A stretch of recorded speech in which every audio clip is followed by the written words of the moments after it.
Welcome to a new season of anime on the channel, and this is my personal most anticipated anime airing this season, and that is of course Mobile Suit Gundam GQuuuuuuX. So I don't know how you pronounce that, but I'm gonna say GQuuuuX. So the reason why, well, I'm gonna go into the reason why this is really anticipated for me in a bit, but this is my very first Gundam that I ever watch, ever. Because I never watched Witch from Mercury, which got recommended a few times in my comments, and all the previous ones, never watched them as well. So this is gonna be my very first Gundam. I'm pretty sure that this is a standalone series, so you don't need to watch any of the previous ones, which is great. Now, the reason why I was so excited to watch this is because of some of the staff that I've seen working on this. Specifically, one person that's working on this. But let me just go into the staff. I always like checking out some of the staff that's working on some of the series that I'm watching. So let's go into the staff of this one. Let me actually pull it up here. Okay, so first of all, it's by Studio Sunrise, of course, as all of the Gundams have been. And Kara, which is Darling in the Franxx. Okay. Evangelion movies. All of the Evangelion movies. Yep. And Kaiju number 8. Okay. So the main one being all of the Evangelion movies, at least for me, because let me now go into the staff and look at some of the people working on this. So first of all, the director is Tsurumaki Kazuya. Who is this? So they were an assistant director on Evangelion. They also, what else did they do? They directed, which is that the end of Eva? Is it? Whoa, they directed the end of Eva. I did not know that. Directed Fooly Cooly, Evangelion. Wow, all 4 of the Evangelion movies as well. The director of all 4 of them as well. That's wild. All Evangelion movies were directed by this guy, Tsurumaki Kazuya. I did not know that actually. And also an assistant director to the OG Evangelion series, obviously alongside Hideaki Anno. Speaking of Hideaki Anno, he is the person working on the scripting and the storyboarding of this show. So that is the main reason why I decided to watch this, why I was so excited about this. So Hideaki Anno returned to work on this anime as a scripter and, well, as a scriptwriter, I guess, for this. So if you don't know who Hideaki Anno is, he's the original creator of Evangelion, right? So that's what Evangelion is my personal favorite anime of all time. Last year I watched it all on my Patreon. So after watching all of the movies, especially 4.0, that's where, you know, it became my favorite anime of all time. And that's when when I saw, you know, just this series popping up and being like, I didn't see anywhere that Hideaki Anno was working on this until I actually went into the staff, and I was like, because I go through like all the anime in a season and like check some of the staff, especially of the ones that really interest me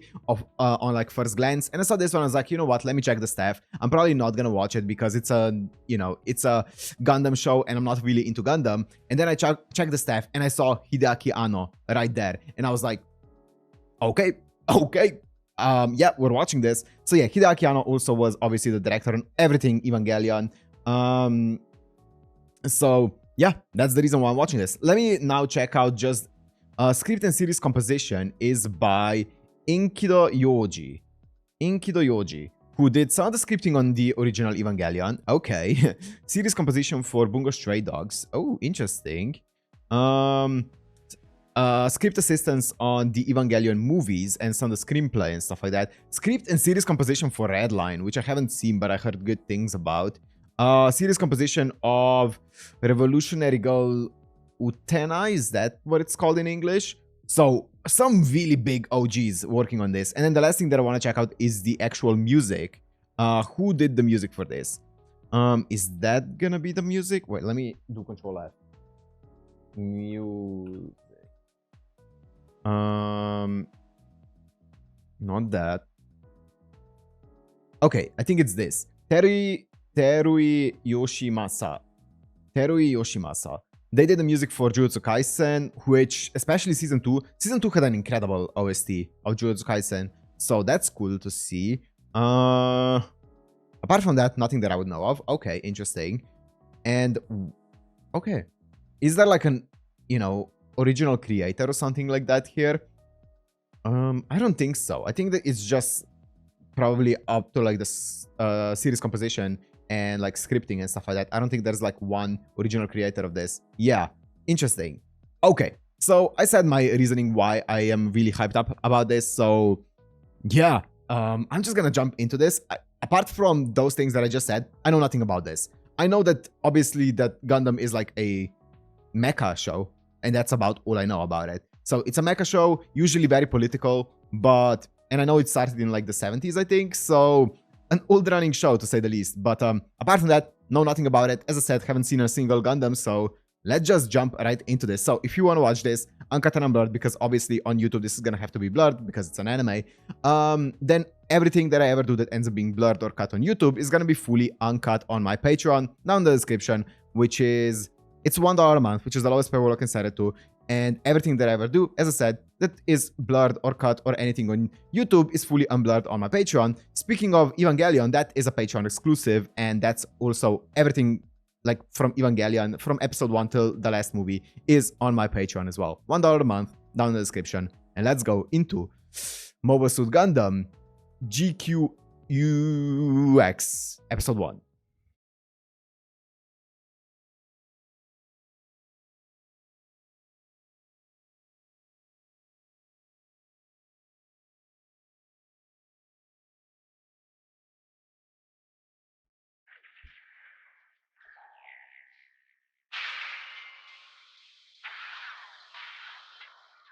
Let's see this.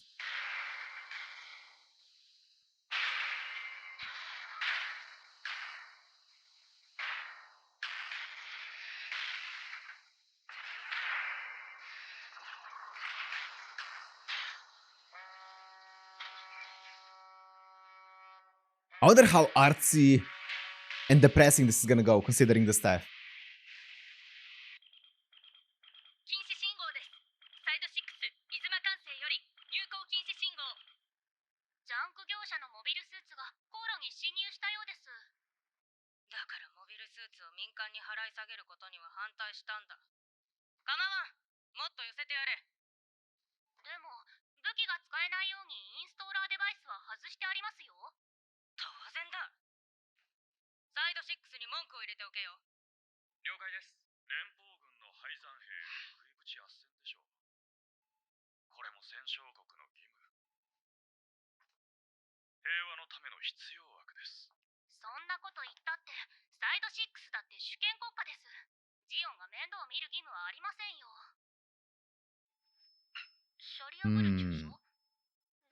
チャリアブル。That's a name.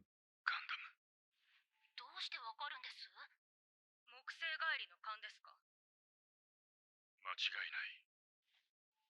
赤いガンダムです。マルモを見失った。 He looks like a Hunger Games character.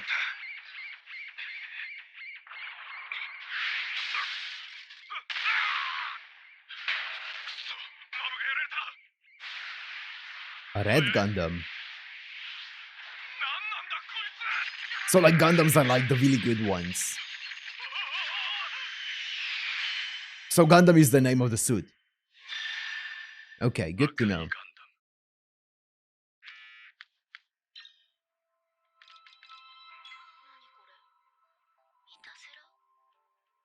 Main character?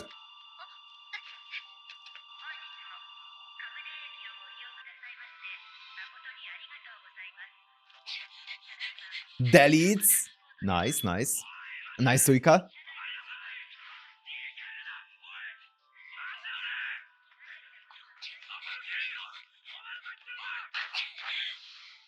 Ha.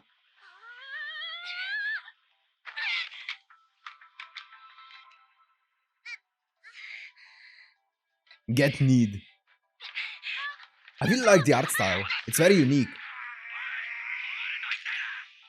I've seen a few clips from Fully Cooley. I've never actually seen the anime, and it kind of reminds me of that.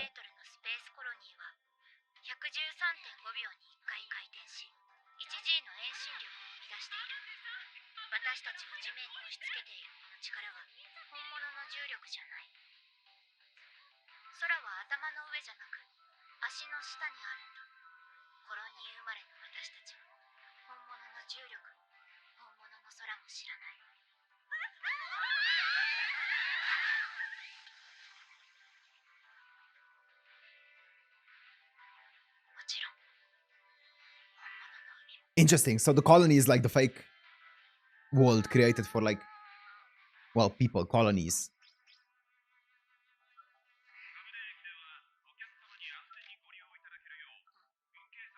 Oh, did she like switch the bags?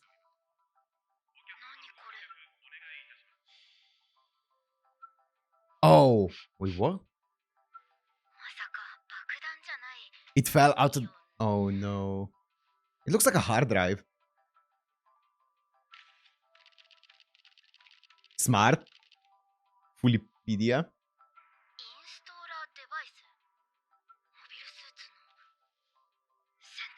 Okay.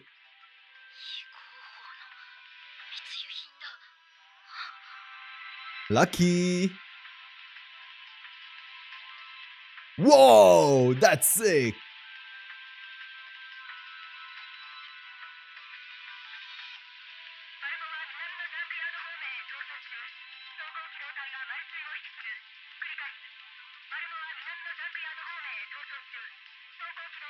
And they're spinning it around to create like 1G of force to simulate real gravity. That's sick.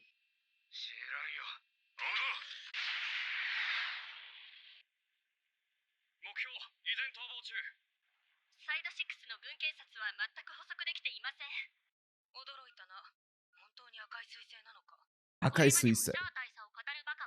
Oh, speaking of Akai Suisei, apparently Hoshimachi, is that her name? Hoshimachi Suisei is singing the ending, the VTuber, right? That's sick. I really like her voice, so that's gonna be really cool to hear. And the opening is by Kenshi Yonezu, isn't it? I think so. Oh, I'm excited. 小森少尉も知っているでしょう。大佐の出自を。Komori. ジオン大君の忘れがたみって噂ですよね。中佐のご友人っていうか、マブだったとは聞いていますが、都市伝説の類です。自分は信じません。しかし、キシリア閣下はそう思っていない。それを確かめるためにここへ来たのです。こうある注意、ガンダムクワックスは。Quacks.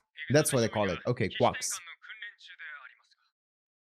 GQuuuuuuX. オメ Gundam ガ Quacks. 最古の起動デバイスを使用します。ちょっと待ってください。しかし、グラナダの承認がありません。新型モビルスーツはサイコミの不使用を条件に借り出したはずでは。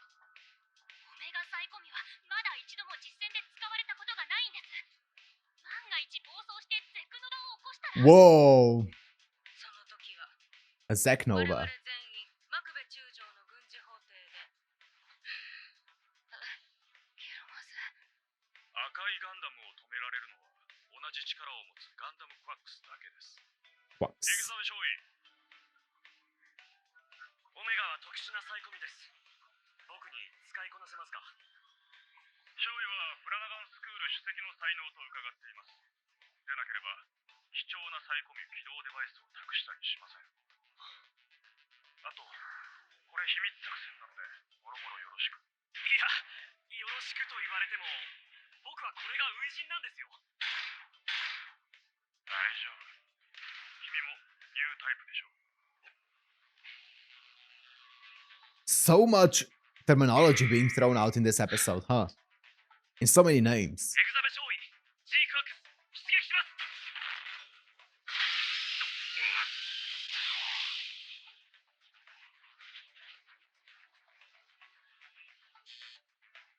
秘密作戦って、中佐は今も戦争してるつもりなのか？これだけミノフスキー粒子をばらまいていたらバレバレだろう。 Minovsky particles. Like so much terminology being thrown around, huh? There's a GPS, a tracking device on it.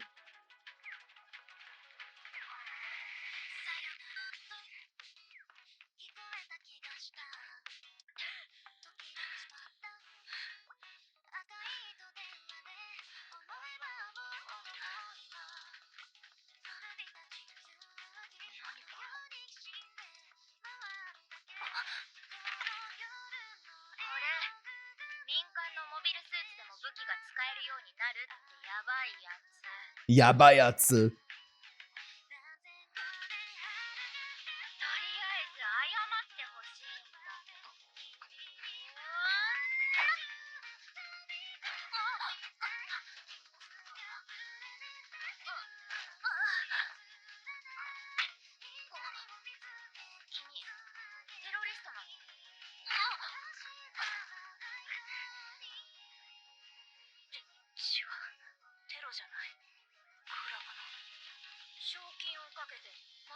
術でバトルするクランバトル違法だってのに随分 Oh, it's like illegal battles. Okay, it's like the Fight Club.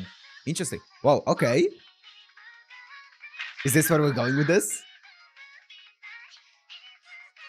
Also, what's this song? This is a banger. デバイスを届けるだけバイトだよバイトならこれ弁償したよね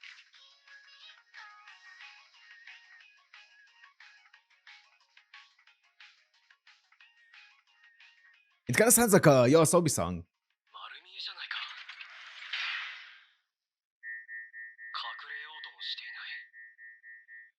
本当に赤いガンダムなのか。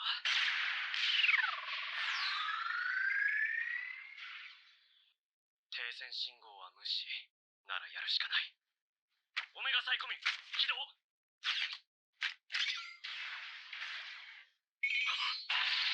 Whoa! なんだこれ。 It has a lightsaber? Sick. The CG is really good as well. 頭部バルカン、それにビット。こいつ本物のガンダムだ。なのにこちらのサイコミはロックが外れない。なんで起動しないんだ。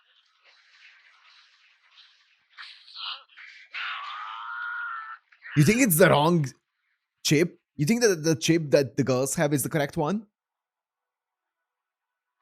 び屋ってなんかかっこいいね学生の方が目立たないからでもさっき警察にあいつら難民だけは目ざとく見つけるんだ Hmm.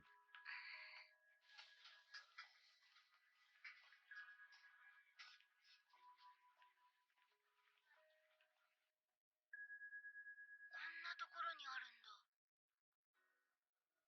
クラバなんてまともなやつはやらない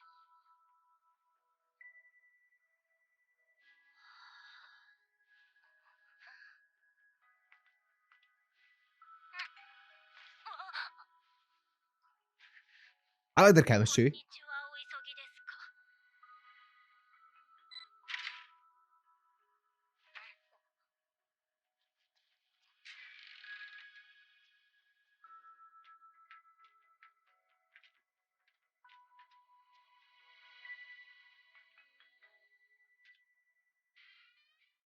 ごめんください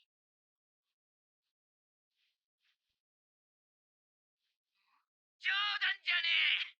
こっちまで巻き添え食らうとこだったんだぞてめえ。アンキー、こいつです。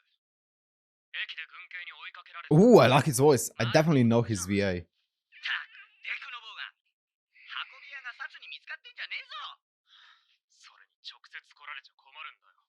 でも今日中に受け取り希望ってね先払いしてんだから当然でしょ。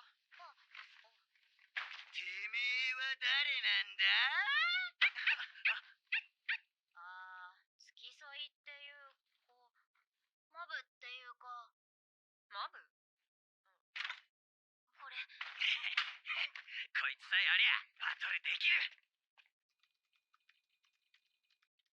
おたくら友達ってわけじゃないねそっちの制服本物じゃないだろ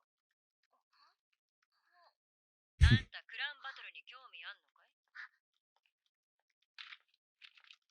Damn. おい、勝手に動くな。空って自由ですか自由自由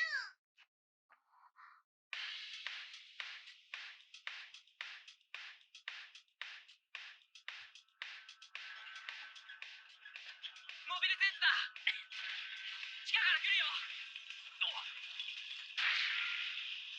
Oh, they're just ripping through like the colonies. That's wild. They just don't care. こっ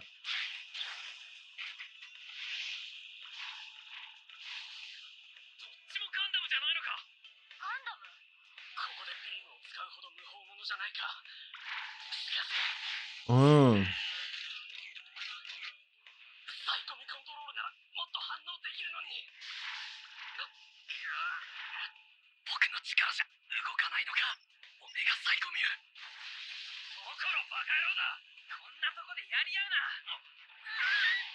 Whoa!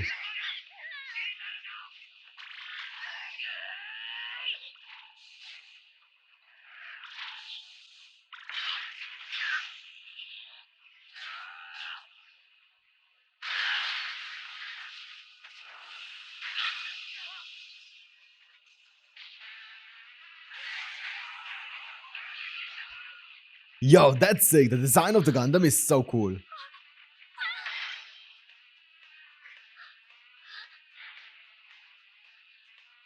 Oh, wait, is the red Gundam the good guy? 操縦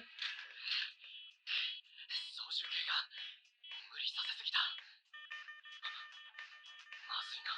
軍警が来る。 MPs? Oh, I see. I didn't realize that those were the rules. Okay, that's interesting. So the red Gundam is the good one. この辺りには地下の整備用トンネルへ降りるリフトがあるはずだ。建物の中だとわかんないっす。 Or maybe neither of them are. ラゴウ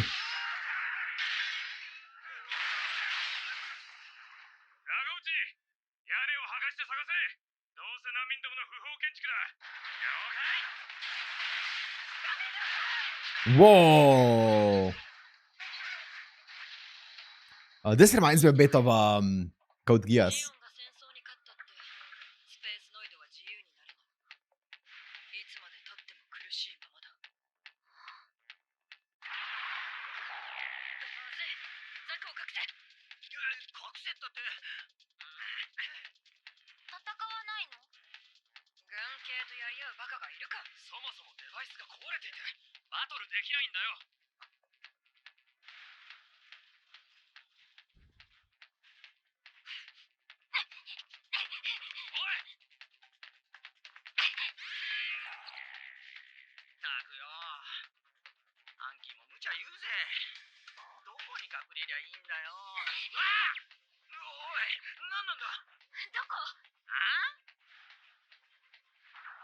She's trying to put in the drive, the battle drive. デバイス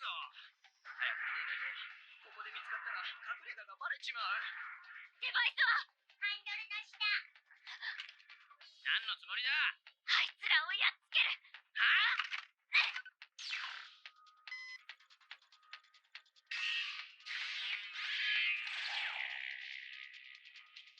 赤いものは武装してるな。このジャンクエベ。 Ooh, the sound effects.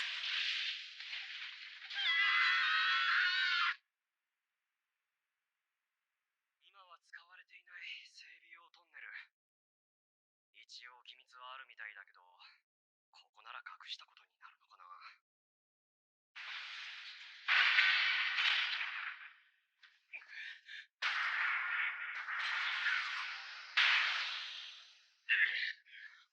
なんだありゃ。赤いのじゃない。見たことないやつです。マルモに接触した未確認のモビルスーツかもしれない。 あのパイロットスーツ。おい、シオンがこそこそ。 Xeon. まあ待てよ。サイドシックスとはお仲間だろう。モビルスーツから離れろ。やめろ。こいつに勝手に触れるな。くそー。こんなポンコツじゃ勝てない。あっちの方が強そうじゃない。ちょい待て。何 She's gonna hijack it. バカやめろ。 Kenshi Onizo. So this is the opening, right?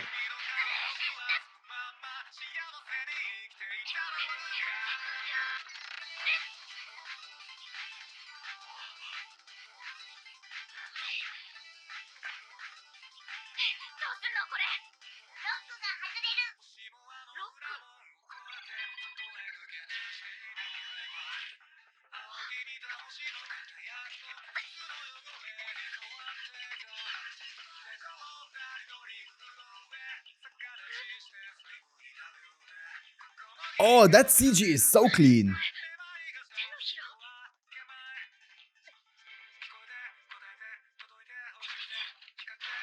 That was really good CG.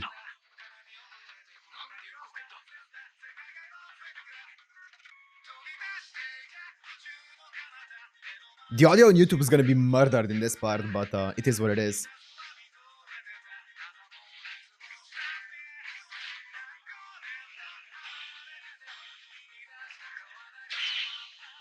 メガサイコムの起動シグナル受信。エグザベ君すごいじゃん。 Yeah. 動いた。 Yo, it looks so sick.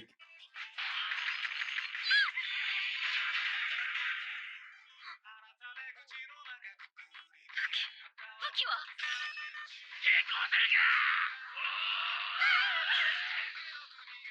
Slick.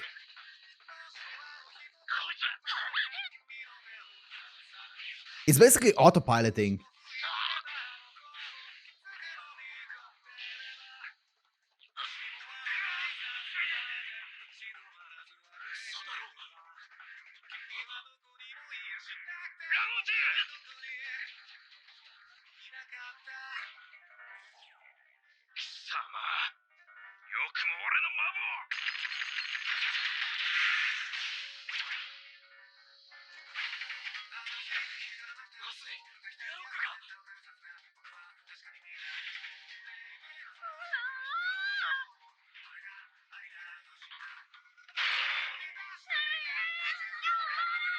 Oh, this is such a banger of a song. あいつ素人か。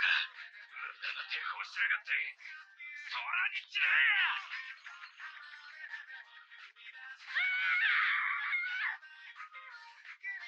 やらなきゃやられる。 Lock in. Oh, the freedom of space.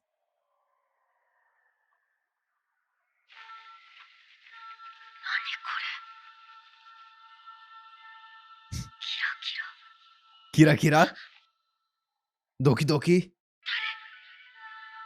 Whoa, what is happening? 赤いやつ。 What in Evangelion 4.0 is happening right now? よくわかんないけど、なんかわかった。 Oh, DOSC. こ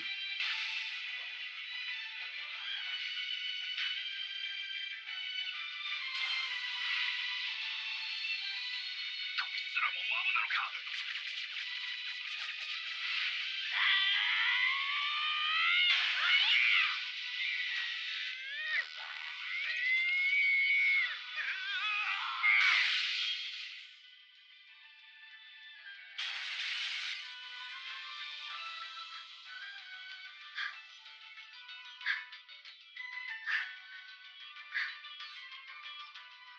つけちゃった。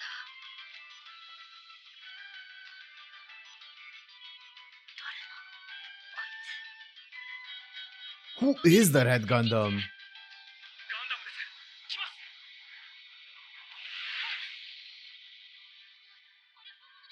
やはり大佐ではない。では、 Who is it? 誰だ。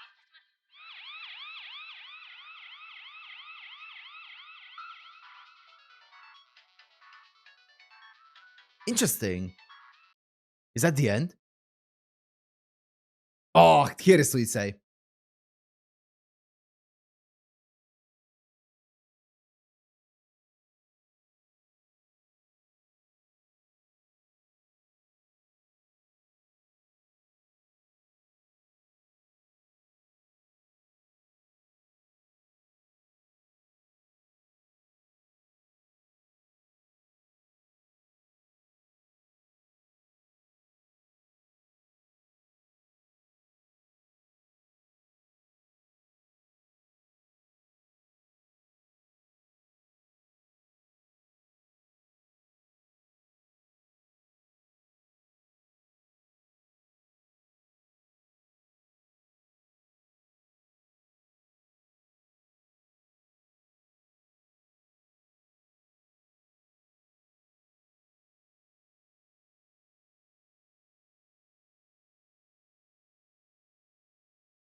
Oh, that's a banger of an ending.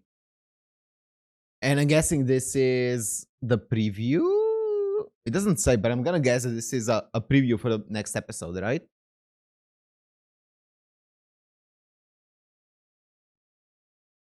I'm gonna guess it is. The way that they're framing it. Yeah, hopefully. Okay. I'm not gonna actually spend too much time talking about it. I'm just gonna check some of the VAs while we're here and then go straight into the next episode. But so Yuzuriha Amate.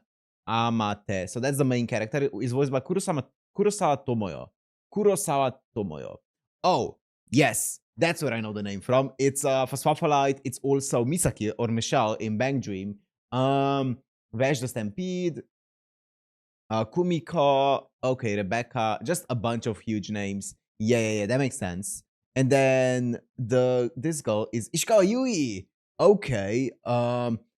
Okay. She's Ishikawa Yui, and then I'm trying to not spoil myself on the names because I'm pretty sure not all of them have been introduced by the names. So I'm going straight off of their pictures. Who else did we meet? We met. I remember saying for someone there I know his voice, but which? Oh, it was this guy, right? Was it? I don't know. He's voiced by Igoshi Akinori. Well, I definitely don't know his voice if that's the one that I'm thinking of. Interesting. So apart from that, is there anyone else here that I recognize off of the picture? Not necessarily. Okay. Anyways. Okay, interesting. So this first episode laid out some of the lore, some of a lot of information actually. I do wonder how they're gonna pick it all up because it definitely feels like they just throw you into the deep end and give you a lot of information. I hope they slow down a bit on like all of the terminology because it definitely feels very overwhelming right now. It feels like they just put out so many different like words that I have no idea what they mean. And I'm sure that in time we're gonna, explore those words and like what they mean and stuff like that. Like so if I understand it correctly, there's a colony in somewhere in space right now, and it's basically it has a bunch of refugees, if you will, on it, space refugees or whatever. And yeah, basically they're simulating a fake gravity because of like the what's it called? Centrifugal force and stuff like that. And there are Gundam battles happening, I'm guessing, or I guess robot battles. And Gundams are some like the good robots are Gundams, like the well-made robots, I guess, the strong robots are Gundams. And if you wanna access the Gundam's battle chip or battle mode, you have to have like a special drive for it. Okay, otherwise it's basically just a transport robot, or it's very limited. It has some combat capabilities from what we've seen from the other guy, but it's very limited, right? Interesting. Okay. That makes sense. Now, I don't know who the good guys, or I mean, I hate using the words good guys, bad guys. I don't know which, like, who the different sides are here, right? We saw the MP, so I'm guessing the military police, right? We saw them. And then we saw the other guys, the Zeons, I think they call them. And the guy from the Zeons said that he's on the side of the MPs, or what are they called again? Something six, right? He's on their side. But he didn't want them to take the Gundam because it's important. It's a borrowed item, right? So that makes sense. Okay, but then who's the red Gundam, right? And which side is he on? And what? Yeah, what? Who are all of the sides? I guess we'll see all of those things in future episodes. Let's go. That's really satisfying. Okay, UC 79. Oh, 79.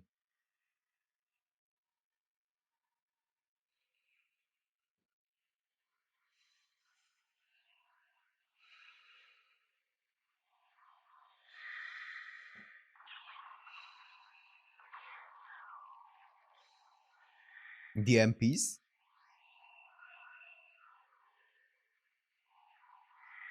The Pentagon.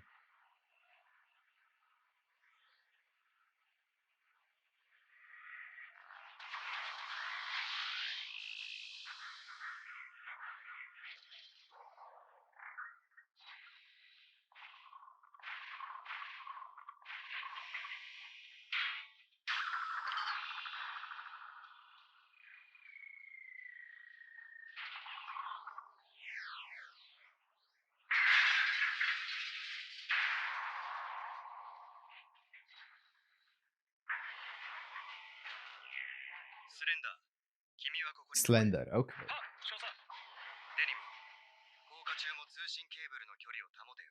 分かっております、少佐。 Denim Slender. 大気中にミノフスキー粒子が巻かれています。少佐の予想通り、こいつはただの僻地のサイトではなさそうですな。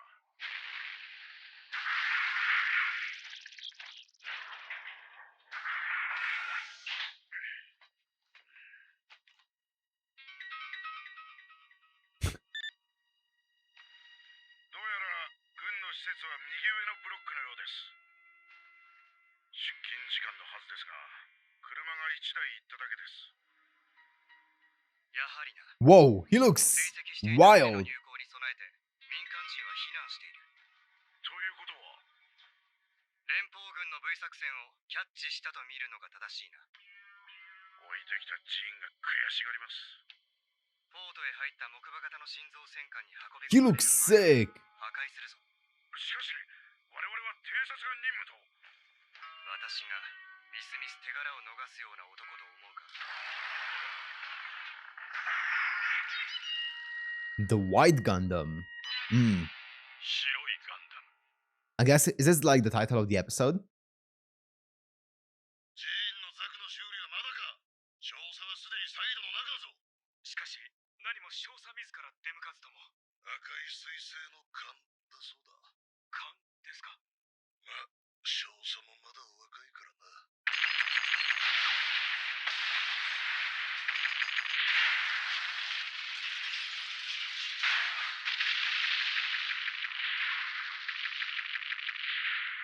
さすが赤い彗星。いつもながら臨機応変だ。少佐、奥にもう一機あります。破壊します。デニム、撃つな。少佐、どうしました。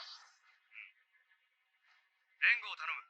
さあ、少佐。何をするんですか、少佐。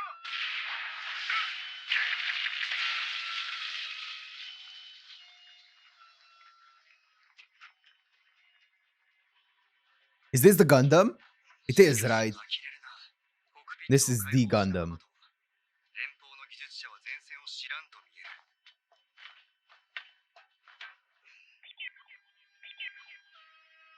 やはり動くか。少佐は何をするつもりなんだ。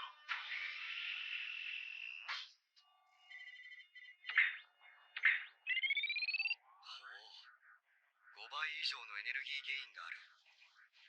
やってみるか。 So is this the past and how they first achieved it? 白い操縦法だが、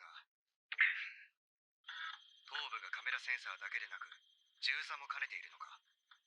名はガンダム。連邦らしい族っぽい名前だ。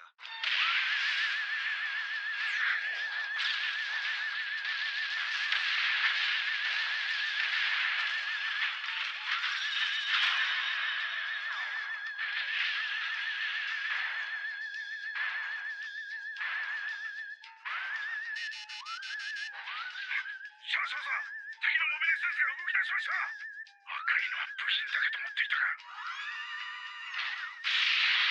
Oh my god, that's like a laser cannon. なんて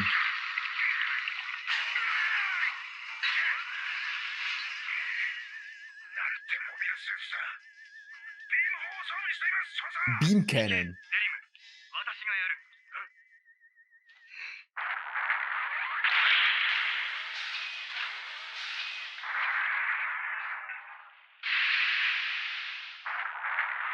Whoa. He's so cool. バランサーはザクと同じか。立ってくれよ。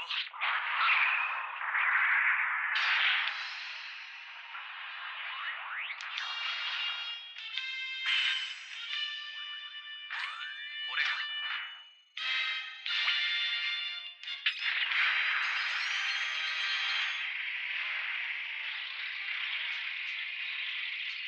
騎士長、味方のモビルスーツが味方を攻撃しています。攻撃？どういうことだ。誰がコクピットにいる。弾切れが早い。使えんな。方針の冷却が必要なはずだ。すぐには撃てまい。むやみに撃破すればコロニーに穴が開く。白兵専用の武器はないか。これか。私にできるか。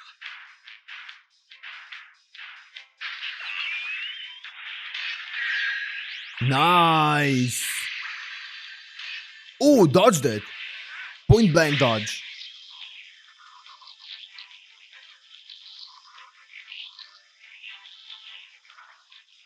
あれが連邦軍のモビルスーツの威力。いや、少佐の力なのか。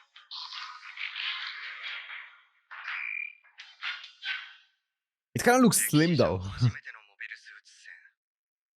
意外とあっけないものだな。デニム。 Oh. 通信を拾います。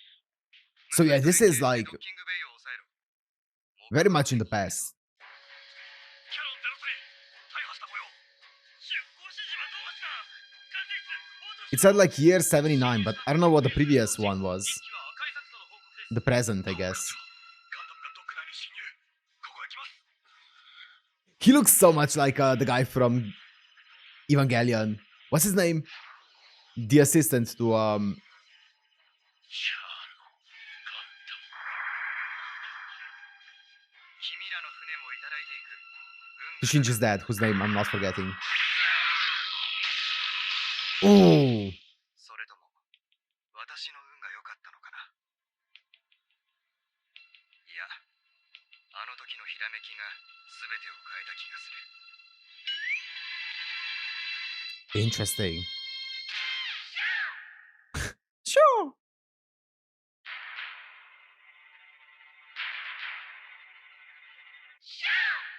Sure. このペガサスとやらのサブブリッジのダリンは無彩の航路をトレースさせとけばいい。栄光ケーブルはそのまま。エンジン出力は無彩のテレグラフに同期させます。ここはまだ連邦軍の庭だ。球団が済んだら手持ち式のビーム砲と盾も装備させるぞ。どうだ、 V 作戦のコアデータにアクセスできたか。まだです。少佐がメインブリッジを焼いちゃったんで時間かかりますよ。少佐、やはり待ち伏せです。モビルスーツらしき高熱源体が2、艦影1、サラビス級です。データを送ります。最大防衛です。ワッケインにしては対応が早い。この状況では焦りもするか。機雷源を抜ける前に敵は仕掛けてくるぞ。無彩はサラミス、デニムとスレンダーのザクは木馬の直縁。モビルスーツの迎撃には私が出る。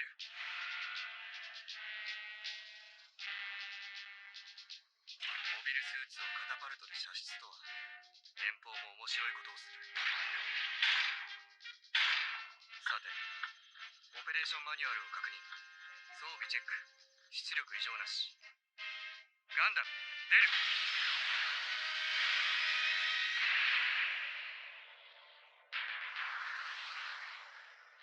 しかし、テスト用とはいえ、こうも白くては目立ちすぎる。 Yeah, that's fair enough. 機体、最初からおとりが目的なのかもしれんな。ゼロヒトガンダム。やはり完熟訓練中のテスト小隊か。こっちは模擬戦用に鹵獲されたザクか。死者にはいい目標だ。さて、連邦の新兵器。どれほどのものか。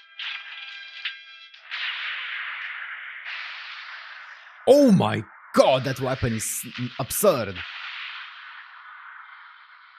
距離でザクを一撃か。モビルスーツに戦艦並みのビーム砲とはな。来たか。では見せてもらおうか。このモビルスーツの性能とやらを。 That shield is sick.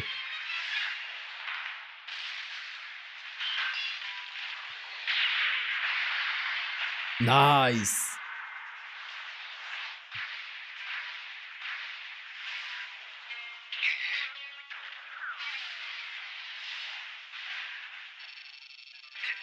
狙いは木馬か。 Got all three of them? Wow, that's a precise shot. ゼロヒトガンダム。 こ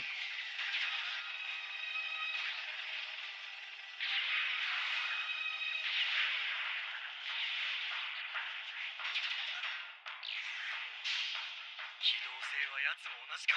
ならば甘いな。 Ooh!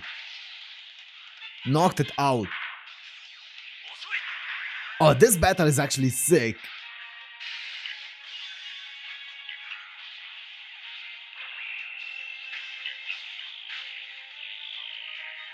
ここまでだ。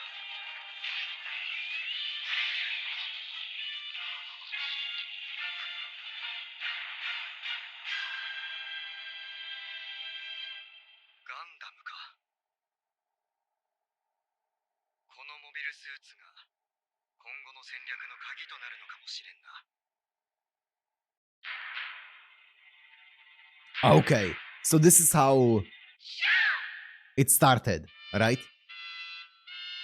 Solomon. 大佐の提案が通りました。 Okay. ジオニックの新型は開発を中止し、ガンダムのリバースエンジニアリングによる量産計画が決裁されました。そうか。それはいい知らせだ。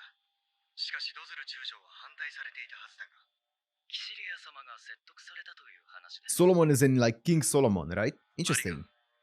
キシリア閣下配下の貴様がなぜ私に便宜を図る。軍を離れたガルマのお守りでもさせたいのか。まさか。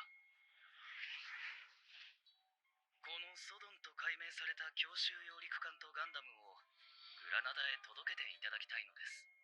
連邦軍の大規模な作戦が近い。このソロモンも戦場になるかもしれんというのに、キシリア様には遠大な計画がおありのようです。シャア大佐には何としても協力をお願いしたい。ほう、これは大佐専用の識別色に塗り直しておきました。これもキシリア Red Gundam. はい。一月で終わるはずの戦争がすでに9ヶ月です。大佐の活躍で速やかに終わらせてください。買いかぶりすぎだな。ガルマも言っていただろう。モビルスーツも所詮は陸戦兵器だ。私一人で戦局が変えられるものではあるまい。そうでしょうか。もし大佐が特別な人で終わりなら。シャア・アズナブルにおけるニュータイプの発生形態。私にその才能があると。はい。初めて登場したモビル US? いとも簡単に操ってみせたセンス。他を圧倒する攻撃期待値と撃墜成功率の不均衡。何より亜高速で進む粒子ビームを回避する反応速度は、あのモビルスーツの性能だけでは説明できかねます。 Sublight speed, that's wild. キシリア閣下にあげるはずの報告書であろう。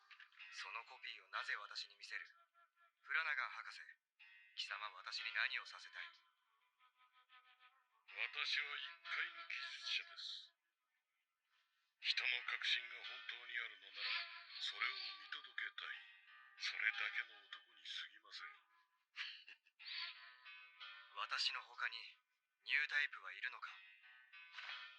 シャリアブル隊、ただいま到着いたしました。ご苦労、シャアだ。木星船団の任務、大義であった。大義。戦況は聞いているか。はい。おおよそは。A lot younger here, right? 5日前にソロモンが落ち、ドズル中将が戦死されたと聞きました。ア・バオアクーでお会いしたギレン総帥は、心配するなとおっしゃられていましたが、このままでは本土決戦も時間の問題かと。率直だな。その通り、現状は芳しくないが、ジオンが勝つ方法はある。ギレン総帥の進める10モビルアーマーの量産、それとも噂に聞く本国のソーラレイとかいう物騒な代物ですか。違うな。これが噂のガンダムですか。ここに新型のインターフェースが搭載される。計画中の専用モビルアーマーに搭載予定だった試作アルファ型のサイコミュを無理を言って詰め込んでもらった。サイコミュ、人の認知能力を拡大し、ミノフスキー粒子下でも無線による情報通信を可能にする新たなシステムだ。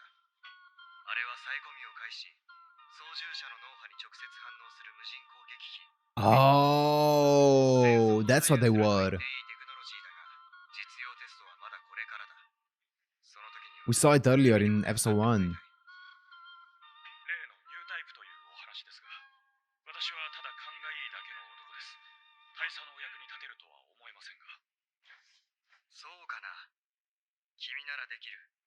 私の勘だ。9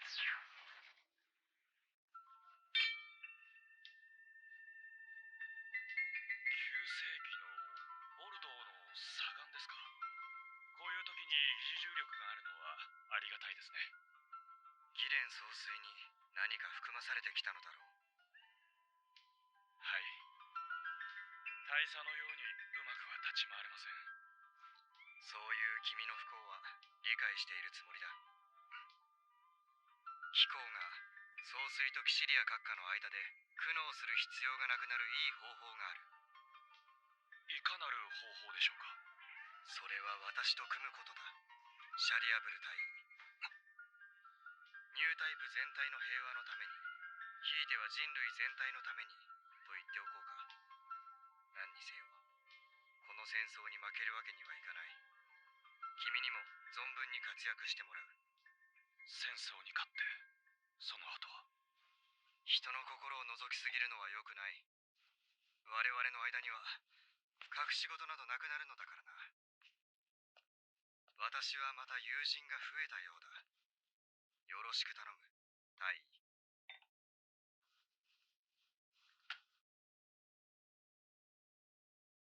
新しき時代のために。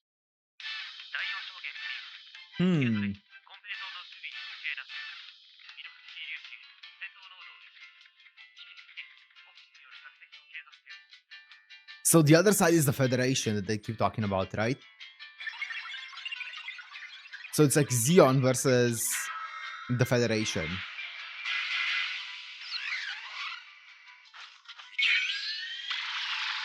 That's sick.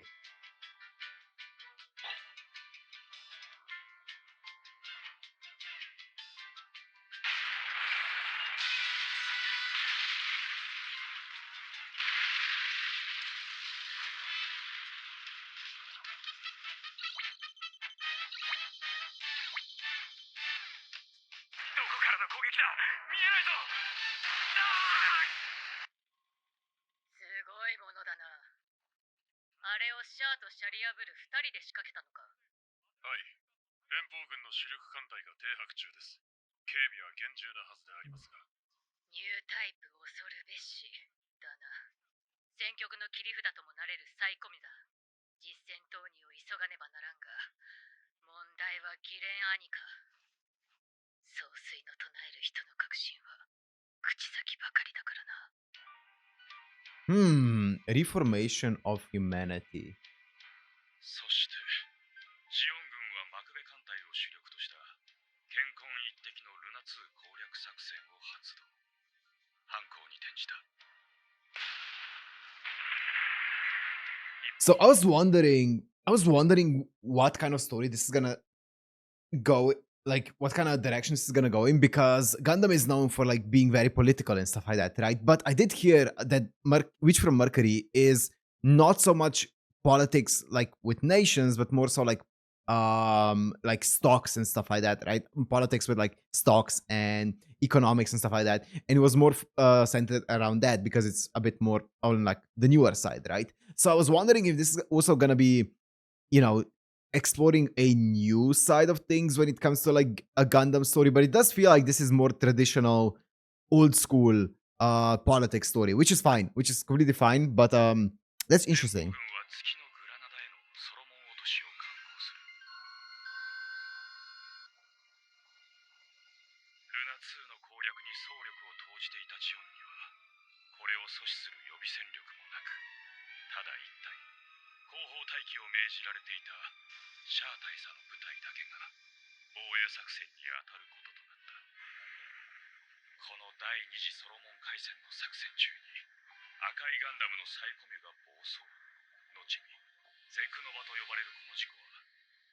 Zack Nova.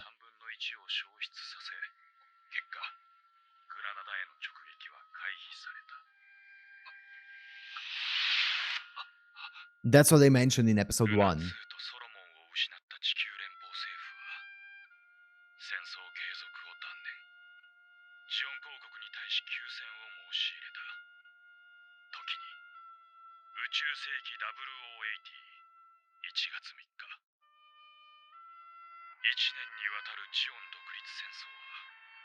地球連邦の完全撤退という形で終結した。戦争は終わったが、大佐はソロモンの輝きとともに消えたままだ。以来、私はロストした赤いガンダムを追い続けている。 Okay. あの時、あなたは何を見たのですか、シャア大佐。大佐を乗せたまま、どこへ消えたのですか、赤いガンダム。 Interesting.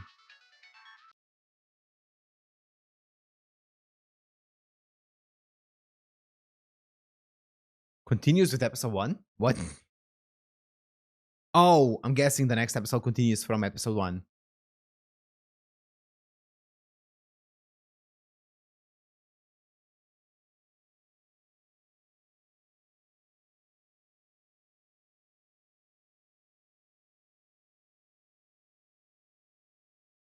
Who voices?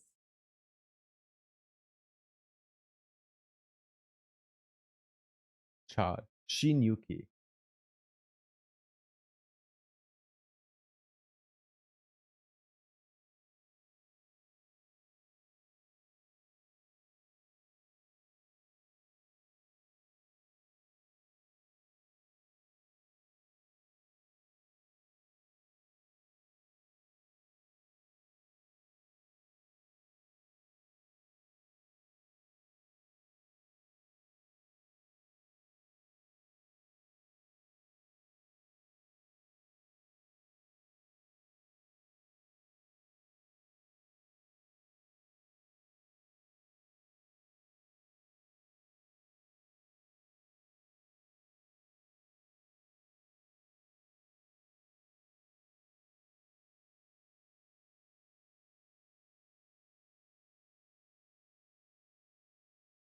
That it?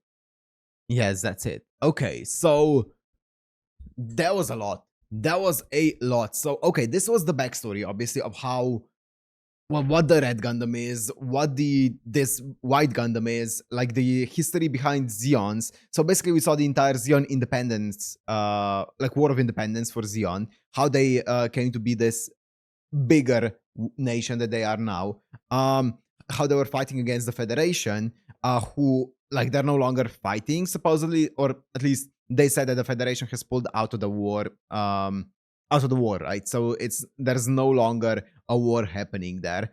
But now Zeon's, or at least the current commanders of Zeon, his goal is to find the Red Gundam and to find Shar, is that his name? I think so. And to find him, right? Because for all they know, he kind of like just disappeared, kind of exploded, disappeared in a blast and stuff like that. So I thought that he was just dead, that he kind of just like exploded and died, but I guess not. I guess now that we saw the Red Gundam there is. Well, we also saw the Red Gundam with when our girl was like, piloting the White Gundam. So that's interesting. I wonder. I wonder what it's gonna be all about. I don't want to make too many theories yet. I'm gonna continue it tomorrow. I thought of doing all 4 episodes today, but I'm getting very tired, so I'm gonna do them tomorrow. Usually I'm gonna release these episodes probably on Wednesday, but for now, these first 4 are gonna be on Thursday, and then from here on out, every single episode is gonna be up on probably on Wednesday. So just a heads up. But anyways, let's go into episode 3. Let's see. MP. エグザベ・オリベ、 Ah, the pilot. ルームの難民がジオンの士官様とは随分出世したじゃないか。エグザベ少尉は現行犯逮捕。 The mugshots. G 協定は適用されません。身柄の要求はできないと。ジークアクスは軍警察のモビルスーツを撃破した後はサイコミのシグナルもロストしています。誰かが持ち去ったってことですよね。誰かって誰よ。いや、これって本国の総帥府にも報告しますか？いやいや、親衛隊には睨まれたくないな。あります。なんとかジークアクスだけでも回収してください。サイド6の当局に頼んでみますか？それじゃ総帥府に通報されるだろう。確かに。ねえ、エグザベ君の心配もしてあげなよ。しかし最優先事項もうバレてますよね。今日の天気は予定表では They know. According to the schedule, sunny. What do you mean sunny? 行きましょう。どこ What do you mean it's sunny in space? I'm guessing it's like a code or something. 電車止まってたの？なんか根の国の方で騒ぎがあったって。また軍系のやつらか。やっぱり塾遠いの嫌？でもお金もったいないかなって。なんでアマテの友達はみんな行ってるんでしょ？バイトしてる子もいるよ。で Mm. もね、今は勉強でしょ。私帰っていいですか？見てみろ。歯がある。何かギミックがありそうなんすけど、多分ジオンの新型、まだ噂にもなってない最新鋭機っすよ。GQuuuuuuX. なんて読むんだ？ GQuuuuuuX かな。プログラム上のプレイスホルダーだから、本当の名前は別にあるんだと思うけど、Oh, okay. It's a これ以上潜ると自爆プログラム it's a placeholder. アンキー、こんな監禁もでき Dude, the names are so hard to remember. They're such weird names. Oh, you know what I was gonna check out? The studio, right? The studio that made this is obviously Sunrise, but the other one. I wanted to check out something because is it like an offshoot of Gynax? Because I know that Gynax went bankrupt like last year or maybe 2 years ago or something. Basically after releasing the Evangelion 4.0 movie. But is this one? Studio Kara is a multimedia production and development studio established by famed Evangelion director Ano Hideaki in May 2006 to work on the new Evangelion film project and other works. Okay, but it's not an offshoot of Gynax. It's just that it's created by Hideaki Anno, who I believe that Anno is the co-founder of Gynax. Correct me if I'm wrong on that one, but I think so. Kara. Okay, but this was made. Oh wait, I thought that 4.0 was made by Gynax. Was it not? Let me see. Shin Evangelion, this one. Were all the movies just Studio Kara? They were. Okay, makes sense. That it's not Gynax then. Okay, Gynax just made the OG Evangelion. And End of Eva. It looks like, yeah. Okay, that makes sense. Okay, that's all I wanted to know. It's not an offshoot of Gynax. It's just created by Hideaki Anno. Okay. 明日のクランバトルどうすんだよ。今さらキャンセルしたら違約金で人生積むぞ。門限あるんで帰ります。I want to see these battles that they're talking about. よく動かせたね。なんかわかんないけど、思った通りに。Yeah, it was kind of like on autopilot most of the time. なんでお前が？こりゃすげえ。あんたさ、クランバトルやらない？Matching clan battle. Here we go. This is what I've been waiting for. クラバは2機1クラバ人でエントリーする。うちの中に Oh. 代わりにこいつがある。ナブが借りるザクをジェジーに回してマブを組めば。賞金も山分けだよ。ちょっと待って。当たり前だ。門限気にするようなガキには無理だ。クラバは命がけなんだよ。素人を巻き込むな。本当に死ぬぞ。 This is how you get someone riled up. ここはお前みたいのが来ていい場所じゃない。 Now she can't back off. きっと来るよ。あのおばさん、バックれたら通報するかも。もしバレたら。 Oh. Okay. Some backstory or キラキラ。 some mystery. 何？どういうこと？ごめん、留守番お願い。仕事？今から局舎。戸締まりだけしか。 Nice. That means no one's here to enforce the curfew. I'm guessing she doesn't have a dad because it's an anime. 何あれ？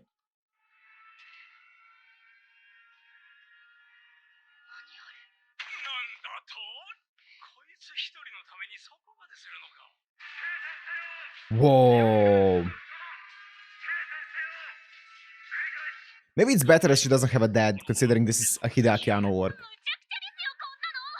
いいか、絶対にミノフスキー粒子は撒くんじゃないぞ。一夜明けた出雲コロニーでは占領時代に逆戻りだという意外な声が Oh, the OST! しかしミラウスキュリオスは散布されていません。これはまだ戦闘状態ではない。異例の事態を受けて政府高官が急遽出馬入りするとの憶測も流れています。パルダの大統領官邸からエドワーズさん。 Oh, I love the fact that they're actually adding lyrics to the OSTs. Here she is.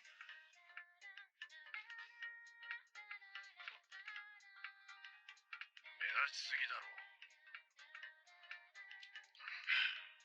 全部こっちで段取りしてんだよ。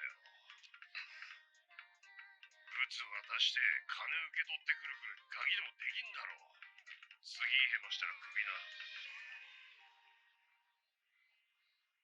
Hmm. あれちょっと可愛くない？軍艦なんてみんな一緒でしょ。なんてとっけ、あれに似てる。なんか砂漠にある遺跡、ピラミッド。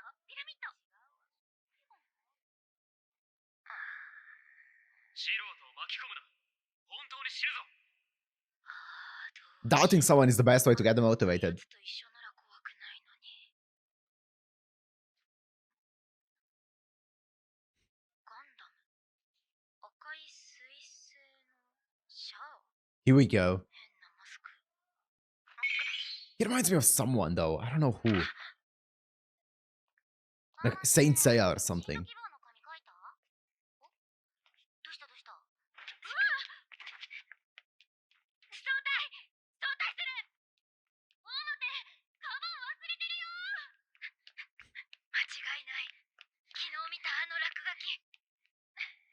あれは Oh. キラキラだ。 Oh, it does look like it. I remember they were like cleaning it up. Huh?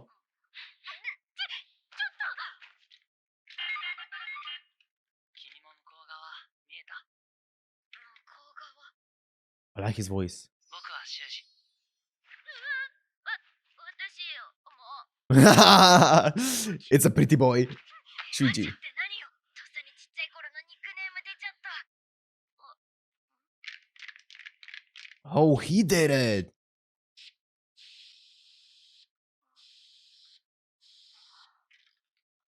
Wait, who voices him? I'm curious now. He sounds really, really good. What was his name? Machu? Machu. Machu. Where is Machu? Why is he not up here? Oh, no, that's not Machu. It's Shuji. Machu is our girl. Tsuchiya Shimba. Tsuchiya Shimba. Who do you voice? Let's do it by favorites. And let's do on my list. Oh, I don't really know him then. Yeah.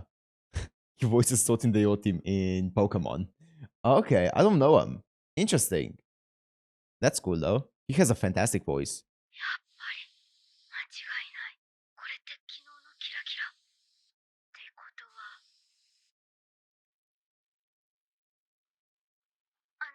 修士って。 Are you the pilot? こんにちは、お急ぎですか？別に急いでいませんよ。 Ah, password. なんであんたが5000入っても払えるの？割り込まないで、こっちが先に話してんの。 That's a lot of money.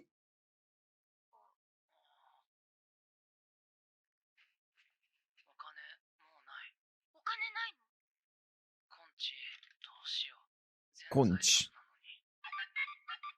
次ヘマしたらクビな。あれが全財産って、じゃあ取引はどうすんのよ。 I feel bad for him. ならさ、クランバトルに出よう。私と一緒に。あんたと。 Also, 金が出るんだって。 how dirty is the water? 昨日デバイス壊れたし。君だって困るんでしょ？賞金で払うからさ。ね？それにほら、スマホの修理代まだもらってないし。無理。そもそも勝たないと賞金は。勝つから。信じて。どう見てもこいつは素人。クラブで勝つなんてありえない。こっちはこんな貧乏じゃもっと。 I really like this. 知れてる。I like this pairing a lot. Shuji and Machi. Machu. ついてきて。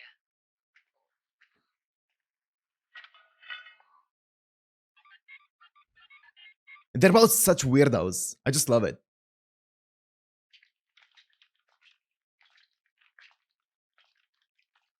この先に何があんの？にゃー。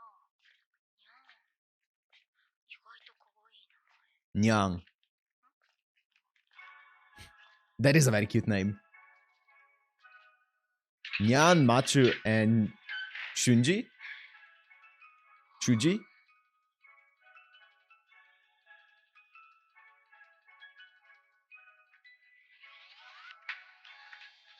Damn! Boy's an artist. Here it is, the red comet. で、昨日の He is the pilot of it then. ガンダムだ。一緒にクランバトルやってくれるの？戦えとガンダムが言っている。 Tatakae! Okay, that's hype. That's actually really, really hype. I'm excited. いらした。 Oh. イズマコロニーへ。誰？ Is the mom gonna play a role in the politics? あなたか。お久しぶりです。カムラン首席補佐官。大使も困惑されておられた。しかし中佐はまだ赤い彗星に振り回されているのですか。その件は地位協定の適用除外。ジオンに優先権があります。だからといって17番地事件の二の舞は無論です。あの強襲揚陸艦、今も現役なのですね。ジオンも懐が苦しいのです。ご冗談を。預けたものは引き取ります。では。木之助？中佐は筋を通されたのさ。この辺りにドラッグストアあります？ Xavier.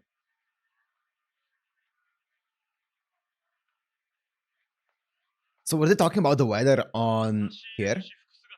But also, is the weather here... I'm guessing it's simulated, right? Because I'm guessing this is just floating in space, not necessarily in like a solar system. So I'm guessing the weather here is simulated. So them talking about the weather here, do you think it's always sunny? I don't know. Do you think they have to put like artificial rain on there for like, I don't know. Do we need rain apart from like the nature needing rain? As like a psych... You know what? Let's not get into this. 民間人。女学生の制服でした。軍系や敵対勢力でなければよしとしましょう。ジークアクスを奪われたのは自分の So he got him back. すみません。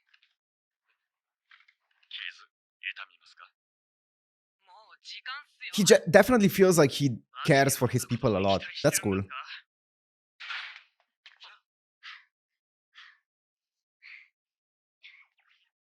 トリーネームはどうする？ Machu? マチュ。 Yeah. 来てくれたマーチュ。もうすぐ私のマブが来る。マブ？何のことだ？マチュのマブ、本物のマブ。ふざけんなよ！ギリギリまで待って、そいつが現れなかったらジェジーが出る。それでいい。 Okay. 見バレしたらおしまいだ。顔も隠しな。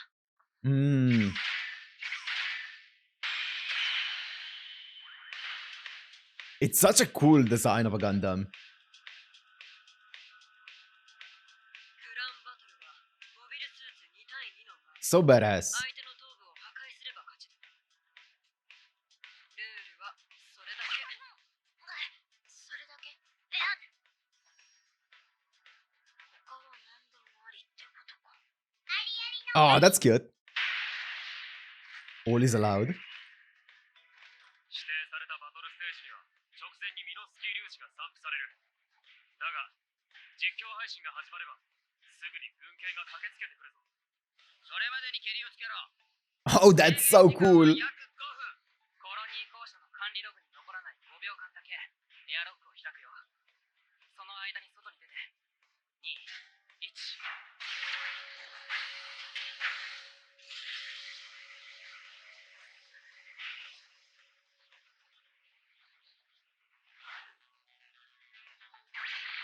That's badass. あの子は間合いが分かってるんだ。本物かもしれない。本物？何のですか？その女学生がオメガサイコミを。興味深い。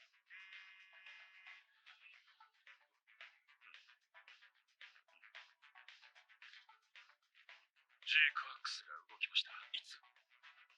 マスター。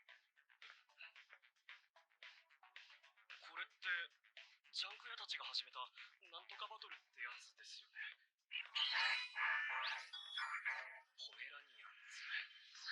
ポメラニアンズ。ふざけた。 Pomeranians. Macho. Okay. ジークワーク。本当に民間人だったようですね。嘘だ。 And the Red Devil. ガンダム。 Or the Red Comet, not the Red 昨日 Devil. のやつじゃねえか。こいつがマブか。面白い。 Yo. ガンダムが言っている。信じてみる？ You know what's one cool detail that I don't think it's even like, I don't think it's intentional at all, but it's just a cool detail is that the Red Gundam is called a Red Comet, and Comet in Japanese is Suisei, and then the ending is sung by Hochimachi Suisei, the VTuber. I feel like that's a cool detail that I don't know if they did it intentionally. I don't think they did, but that's cool.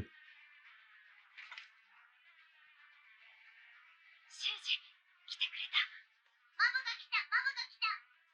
I love Shuji. He looks so cool.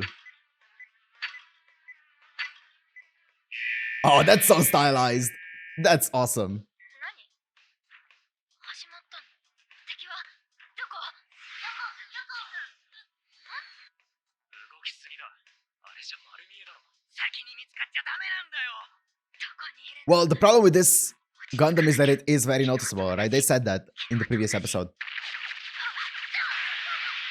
Oh, 鉄砲なんて聞いてない！マシンガンなんて買えないよ。うちは貧乏クランだからな。こりゃひどい。なぜ赤い彗星がこんな素人と。あれは大佐ではないよ。 mm. 大佐がマブの先陣を他人に譲るわけがない。マブはあなたとシャア大佐が編み出した戦術だと聞きました。ミノフスキー粒子下の戦闘は基本有志界で発生します。それなら先に見つけた側が圧倒的に有利になる。 Oh, I like the exposition here. それは最初の一撃だけ。攻撃するには姿を晒さざるを得ません。 True. 初段がかわされてしまえば有利だった立場は失われてしまいます。この時失うアドバンテージをお互いに補完し合う。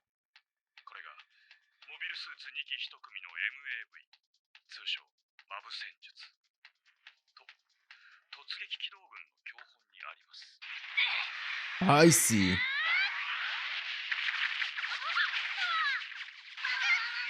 敵はもう一機いるんだ。マブ戦だぞ。マブの基本に実に忠実。相手は元ジオンのモビルスーツ乗りですか？ Mm.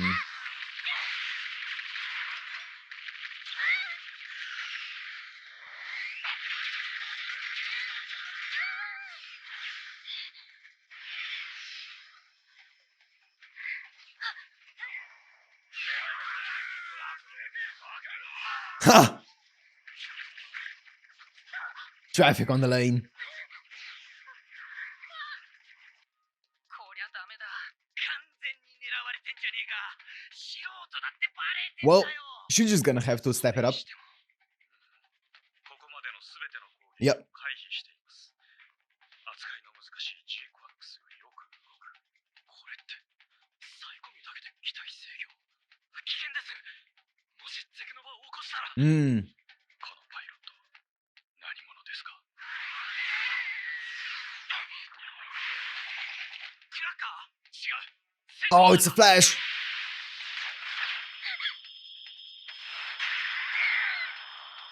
Ooh, the hammer. The hammer went flying off.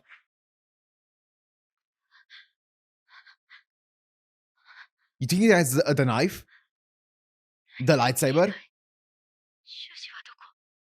なんでこんなことになってるんだっけ？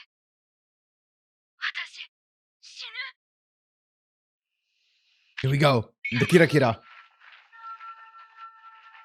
キラ焦らないでマチュもっと自由になっていい海を泳ぐ魚みたいに修二、どこへ？近くにいるよ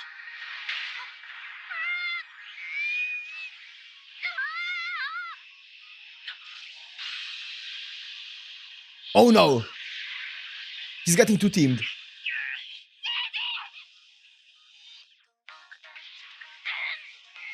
That's so sick that they're getting these kind of なくした。どうしよう。 OSTs in there. どうすれば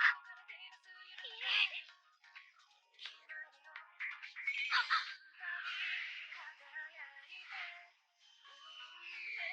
これ罠だよハブが待ち構えてるぞ挟まれちゃった逃げろお前が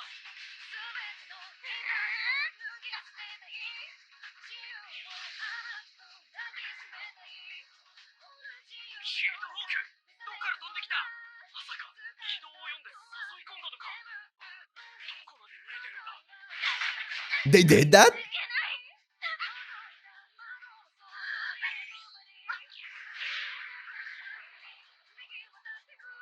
Yo!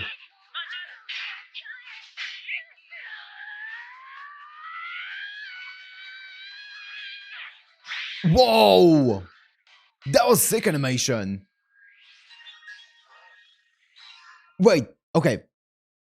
So the way that they're fighting is basically using some kind of like, I guess, they can feel each other by using like, I guess, what, I don't know, feelings like, or not aura, but like, they can understand each other, right? By just purely telekinesis, I guess, which is really interesting. And they can also like, obviously move the Gundam with their mind and stuff like that. So I guess we're kind of building up towards these two being like a really, like, a pair that's really in sync and stuff like that because of that. That's really interesting. And then they can like kind of maneuver without even seeing too much and like they can just understand the battlefield without seeing it and stuff. That's really cool. Okay, interesting.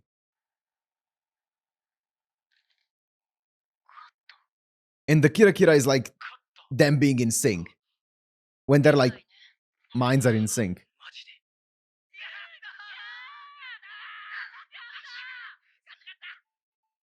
これが本物のマブ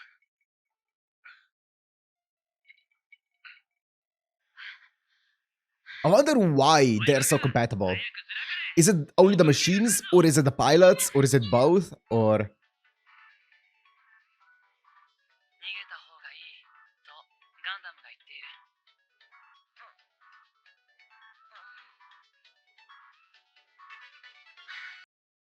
Yeah, okay. So, interesting.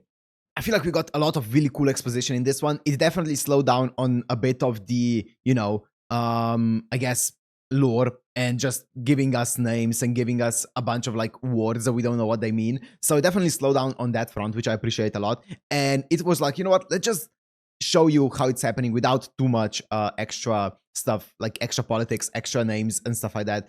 Which, yeah, that was great. That was really, really good, the way that they slowed it down a bit. So the episode showed us how the clan battles finally work. They're like, I guess they're kind of like the underground battles that, you know, they, I guess they're like, there's like bets and stuff like that, which is how they make money. They're live streaming it as well. So yeah, that's really cool. I wonder how much the price is. Now, my main question about the entire Kira Kira situation is, I wonder, as I said earlier, I wonder if it's purely the Gundams, because we know that those two Gundams were both piloted, or at least those similar. We don't know if these are the exact ones that, let me actually, what was his name?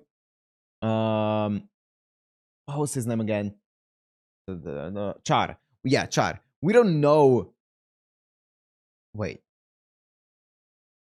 was Char in like previous Gundams or something? Why does he have 5,800 favorites on my anime list? What? Was he in like previous Gundams? Oh, that would make sense why his character design is so wacky, right? Anyways, yeah, I wonder, because we know that both Char piloted both the Quacks and the red suicide comet. That's it. The red comet, right? We know that he piloted both of them, so I wonder if that's the reason why those two are so in sync, or if it is something to do with like the pilots themselves, or if it's a combination of both. I don't know. So if you put like someone else in the pilot or in the red comet who's also able to, you know, pilot it, then would they also get this kind of connection, or is it because of the pilots only? I don't know. I guess we'll see. We'll see those things. I also wonder what kind of role Nyan is gonna play in this, because she seems like right now she seems like she's not very involved in the actual story, or at least in the group. It feels like Shuji and Machu are more of a duo right now, and Nyan is just kind of there. But I wonder if she's gonna get kind of like integrated into like this group, and it's gonna be like a trio, these three being together, plus the entire team behind the behind Machu and stuff like that, right? The other clan. So yeah, I guess we'll see. Also, I wonder what kind of role the mom is gonna play, because we saw her just ever so slightly interacting with Bull. So that's pretty interesting. Yeah, I want to know more about the politics. Also, when it comes to the politics, it seems like the Federation is no longer like a threat, because obviously there's no more war between the Federation and Zeon. There seem to be some tensions between Zeon and what are they called? Something 6, right? These guys, the guys who are in charge of this colony here. There seems to be some tension between them, but they are on like friendly terms, but there's some tension, right? Obviously political tension and stuff like that between them, which is really interesting as well. So I guess we'll see all of those things in the future. Let's go into episode 4 though, because I am really excited to see what they're gonna do with this. So I think this is episode 4. Yeah, let's go. Okay, OSD, right off the bat.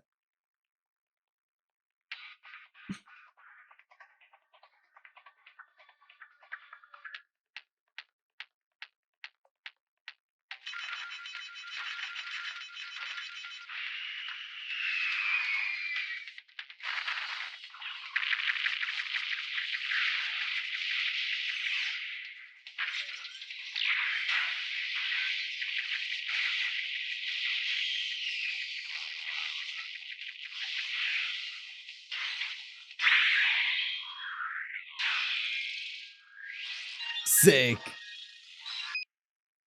Pomeranians. 4th win. Wow. 素晴らしい。Hmm. このパイロット、もうガンダムクワックスを使いこなしている。ポメラニアンズという連中の身元は裏ルートも使って探っているんですが、めぼしい情報はありません。赤いガンダムと一網打尽にできるなら好都合ではないですか。しかし、サイコミ同士の共振がゼクノバの原因という報告もあります。放置するのは危険です。誰もが動かせるものではないんですよ。特にオメガサイコミはね。なんて嬉しそうなんだ。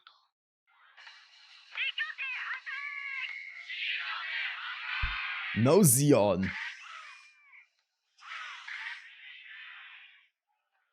Whoa, those are huge. あいつを釈放したのにまだ居座ってやがる。我々ははめられたんですか。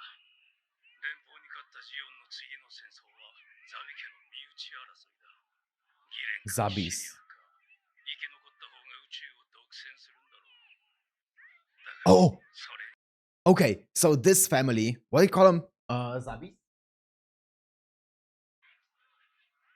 々ははめられたんですか。連邦に勝ったジオンの次 Defeated の the 戦争 Federation. ザビ家の Zabi, yes. Zabis.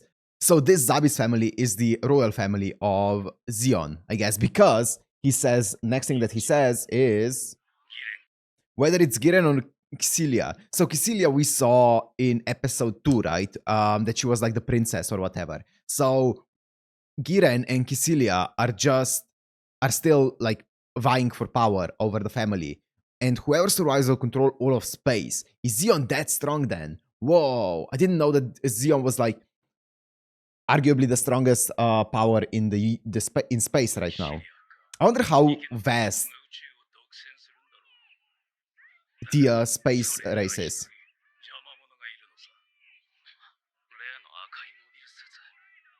シャアが今も生きているんですか。戦争に巻き込まれるのはごめんだ。 Yeah, that's fair enough. Ooh, the 魔女の Witch's 戦 War. 争 I like that.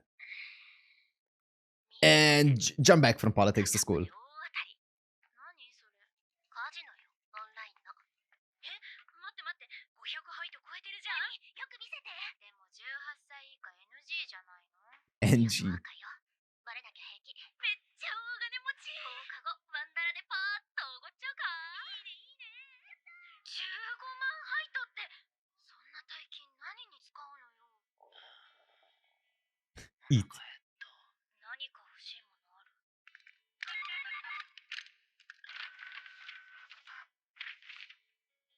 Whoa. このスペースグライダー地球に行きたい。 Oh.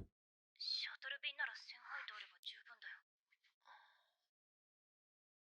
行きたいとガンダムが言っている。ガンダムと言って私も行く。え、地球行きたい。 So this is the goal. Okay, you know what the interesting thing is? I remember I don't know if this is even relevant to this or if it's just a random thing. In episode 2, they said the Earth Federation when they were talking about the Federation, right? The Earth Federation. So are the Federation the people who are in charge of Earth? Maybe? And if they got defeated, but they didn't like concede any land from what we know. When Zeon defeated the Federation, it was just for their independence more than anything else. Well, we don't know exactly what happened there. We don't know what the actual terms of the victory of Zeon actually entail. We just know there was their battle for independence.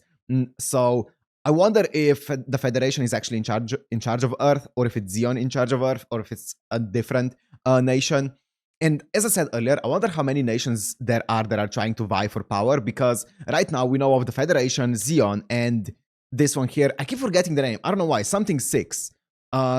So they are the 3 nations that we know of, and Federation is kind of like not in any kind of, I guess, relationship with these 2 nations, but they don't seem to be in a opposing relationship. There don't seem to be any kind of war happening between them.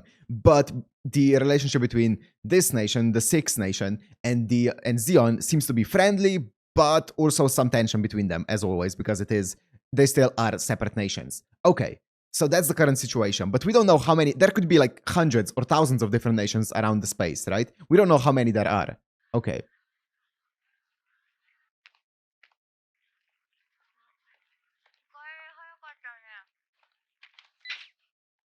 聞いたわよ。バレないとでも思ったの？何？進路希望。あ。投げって書いてあるね。 That's so cute. 決めていいって言ってたし。真面目に考えて、アマテの将来でしょ。 That's really cute. お母さんって普通だな。修二って不思議だよね。いつも腹ペコなのにあんなモビルスーツ持ってるなんて普通じゃないよ。なんだってあの赤い彗星とも知り合いみたいだし。そんなこと言ってた。だってあの赤いガンダムって譲ってもらったんじゃないの？盗んだのか。いいねそれ。 Even better. 修二は地球に行って何がしたいんだろう。ガンダムが行きたいって言ってるんでしょ。まさか修二が行きたいんだよ。モビルスーツは喋んないし。 地球の海ってさ、 Oh. いつでも泳げるのかな。 Okay, I know I'm pausing a lot, but there's so many theories that are happening. I feel like this episode and the previous episodes have been so good at like setting up a lot of the story that the first 2 episodes kind of, jumped ahead of. So I wonder, this is created by Hideaki Anno. So, or partially created by Hideaki Anno. So my thought is, and I don't want to get into spoilers for like Evangelion. So how do I say this without spoilers? Fuck, I don't think I can. I'm gonna say it in such a vague way, and also if it is spoilers, it's spoilers for like the original TV series which aired in 1997 or whatever. So it's a 30-year-old show. So hopefully you're fine with that. Very, very slight vague spoilers here for Evangelion. But you know how there in Evangelion people could get people's souls, I guess, could get kind of like fused with the Eva. Kind of, not really. I'm not gonna claim that I fully understand the concept in it in Evangelion, but I wonder if this is what happened with Char. I wonder if his soul, when the Zack Nova happened, fused with the red comet, and he's like kind of like his consciousness is within the red comet. I wonder if that's what happened, and now that's how Shuji is able to communicate with the I was gonna say with the Eva, with the Gundam. So. And the reason I say this is because it doesn't seem to be a normal thing because Machu isn't able to like communicate with her Gundam. So it's not like every Gundam can like speak to you. But it seems like this one can. So I wonder if Char got fused with the Gundam. That would make sense, right? I feel like. Yeah, and I only say this because of the staff working on this. That would make sense. And there was something else that I was gonna say about something. What was I gonna say? Shoot, I shouldn't forget this. It was important. Earth. I forgot. Shoot. Earth. 冷たいんじゃないにゃんはどんな水着着るお金なら大丈夫だよ。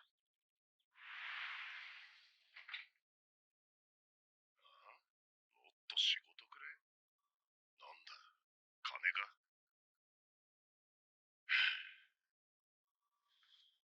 赤いガンダム知ってるか。懸賞金がかけられてる。クラブの客から何か聞いたら教えろ。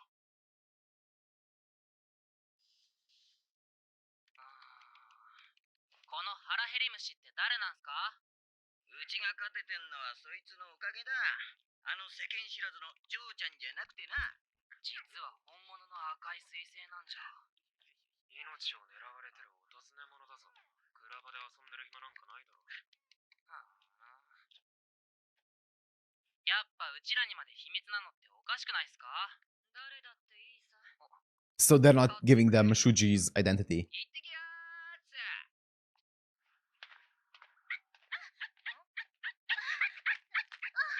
New character?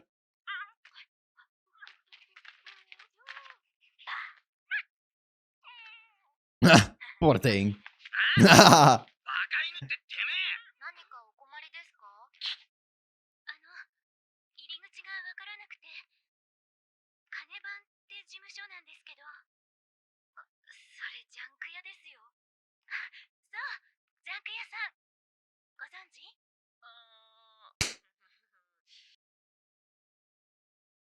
Who's that voice? That voice is... I'm watching something that she's in.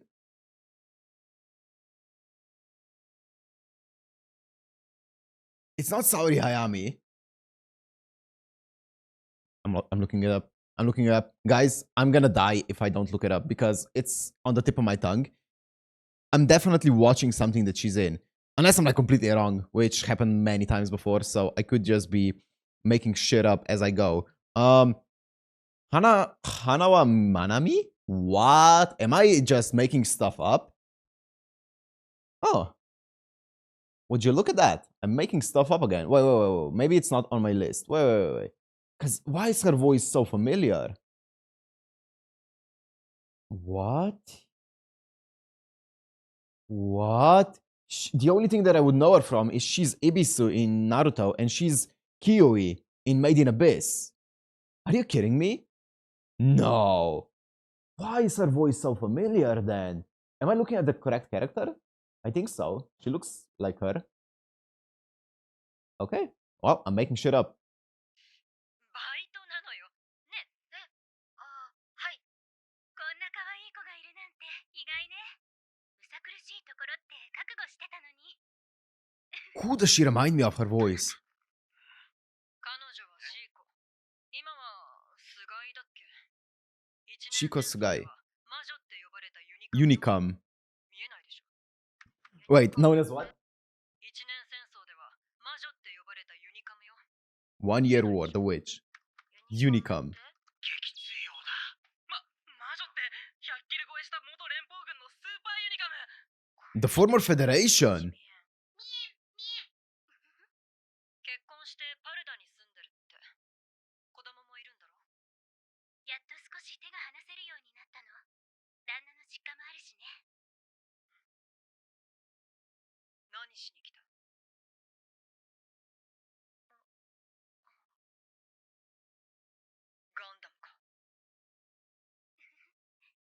So she used to be a pilot for the Federation. 吹っ切れたつもりだったけど、今になってまた現れるなんてね。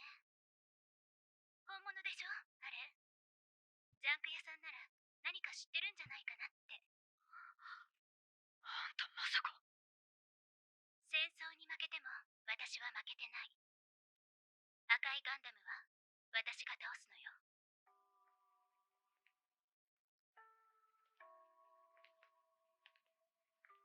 シーコの最初のマブは赤いガンダムに落とされたんだ。魔女と恐れられた彼女でもマブを助けられなかった。男絡みかい。敵討ちか。そういうのって終戦協定でチャラになったんじゃないんすか？そんなお利口さんばかりじゃないってことさ。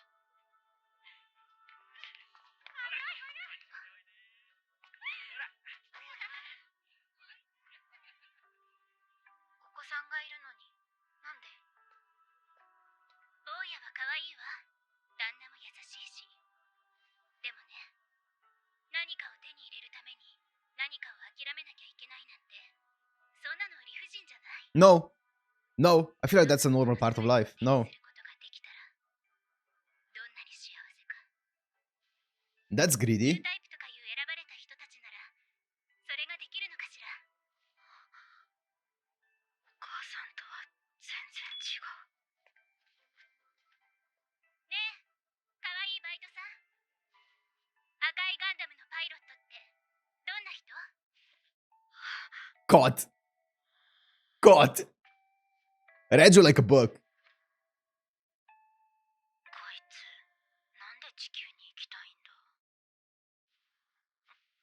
ガンダムはバラを探している。バラ？だから地球に行く。 Looking for a rose. Oh, interesting. I wonder. It reminds me of The Little Prince. The story. I think it's a friend story. 修二のこと何も知らない。 About the rose and stuff like that, you know? The prince and the rose. よ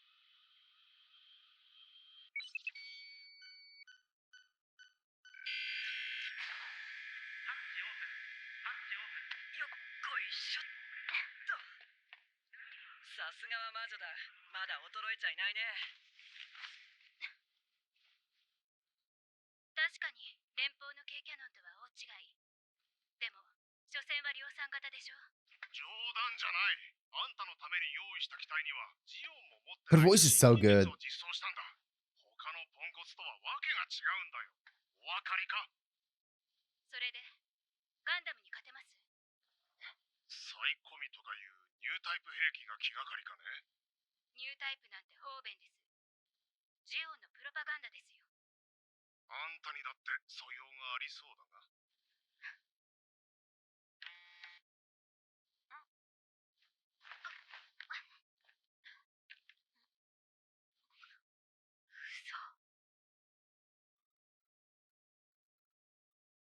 Oh, that's sick.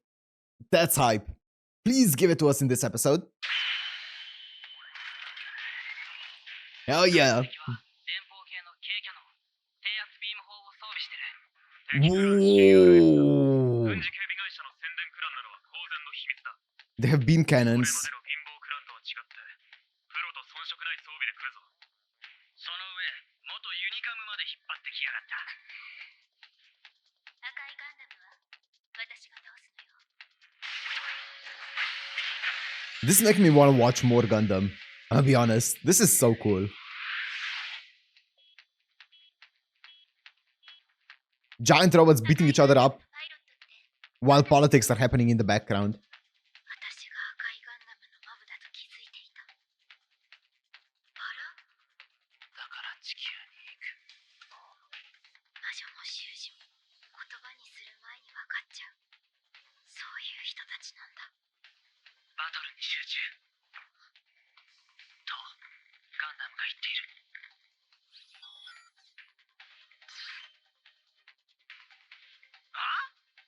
いつもの軽キャノンじゃねえ。なんだよこれ。ゲルググだ。ジオンが開発したガンダムのマスプロ。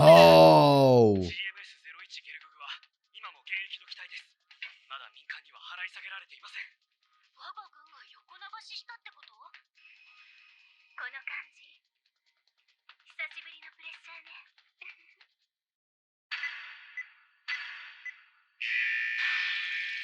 始まった。おいおい。索敵なんてどうだっていいんだ。構わず距離を詰めていく。これが I see. So she just keeps pressuring and flying in. Whoa! 教えた通り角度を合わせろ。まともに受けると貫通されちゃうよ。 I see. It's a whip? Oh no, it's just a lightsaber.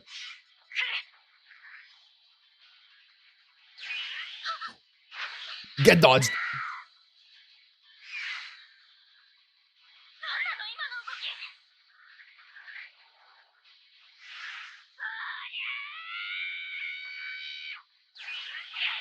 Oh! どうなってるんですかあれ。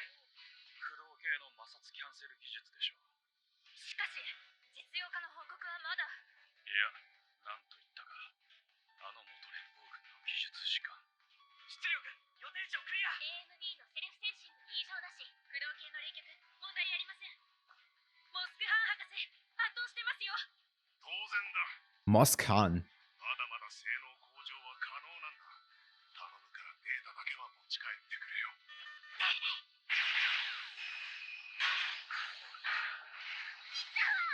イトさんに用はないの。魔女さんは勝つ気がねえのかよ。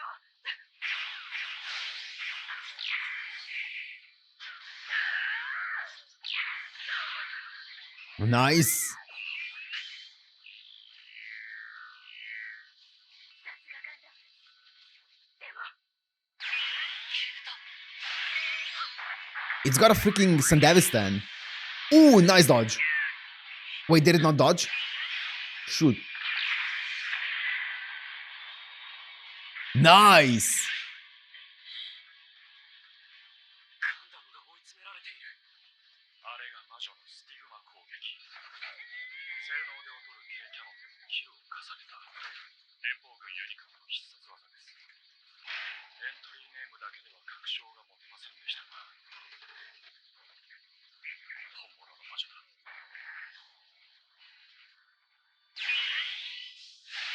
We don't see any Kira Kira yet. That's when the real battle begins. アンバックでこんなことが可能なんですか。それは無理でしょう。スティグマの由来は撃墜された機体に残された原因不明の傷跡。おそらく小さなフックのようなものを使って軌道を変えている。 Oh. 魔女のあだ名は伊達ではない。 So, oh, I see. She anchors herself onto them and then uses it as like leverage to pull herself. Sick.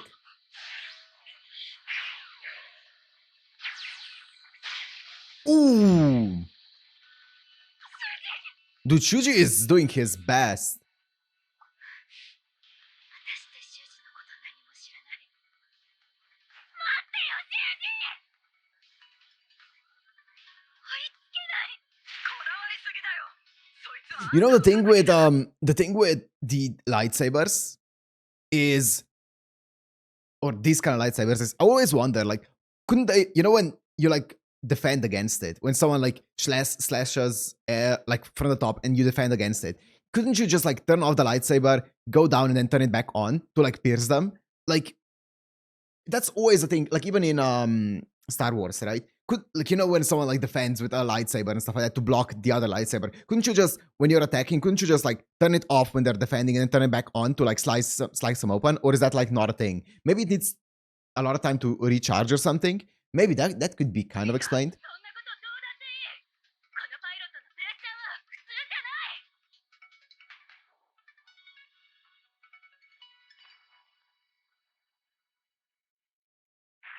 私のマブはニュータイプかもしれない。そう期待したのに。 Ooh, wow. He nodded. それを奪った赤い彗星もあっけなくいなくなった。この世界は結局理不尽で、 Yeah. 望むものすべてを手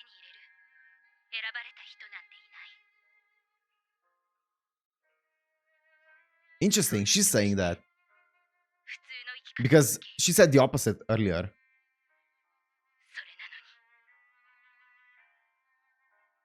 赤いガンダムのパイロット、お前が選ばれたやつじゃないと証明してやる。 I see. So that's what she's saying. Okay. 何を言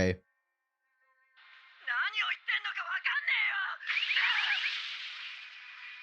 あいつおかしいぞ。殺し合いしてんのか。だから敵討ちなんでしょ。違うな。あれはただの執着だ。シーコ。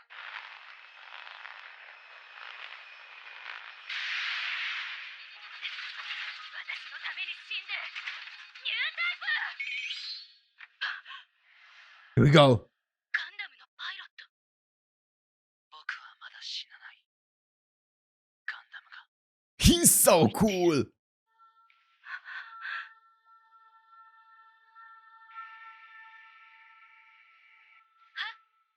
何の声？何も聞こえないぞ。何の音ですこれ？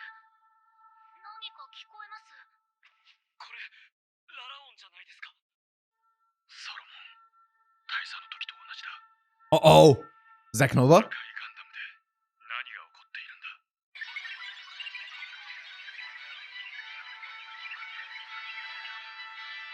んなものはまやかし。ニュータイプなんていない。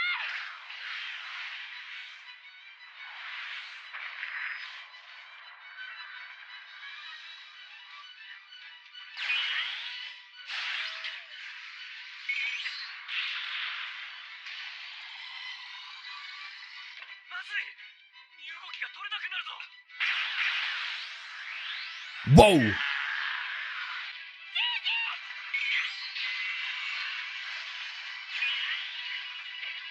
時のための3つ目のスティグマ。赤いガンダムといえど避けられるはずがない。 Oh, the animation is going so hard. I love the CG in this.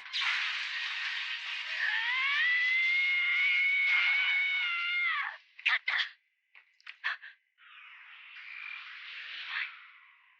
どこ？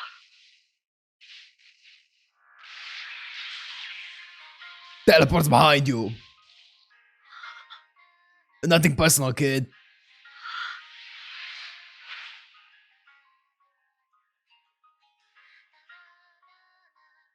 ガンダムの向こう側に誰かいる。誰？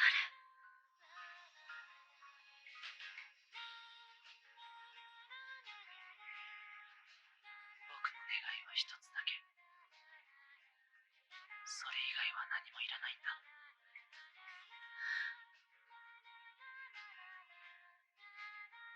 それがお前の望むすべてか。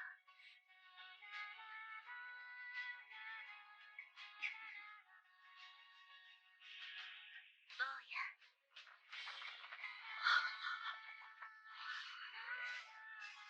That's her son? Wait, did I read that correctly? Is she dead? 危ねえところだったぜ。バカな魔女。ただのゲームなのに死ぬまでやらなくたって。ニュータイプは人を殺しすぎた。だから憎しみを巻き込んでしまうのかもしれません。あの人には待ってる家族もいたのに。でもそこまで踏み込まなきゃ囚人のいる場所には届かないんだ。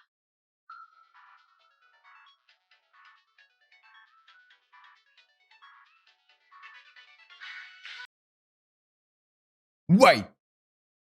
I'm gonna go back to that scene after the ending. Let me go back. ニュータイプは人を殺しすぎた。死ぬまでやら。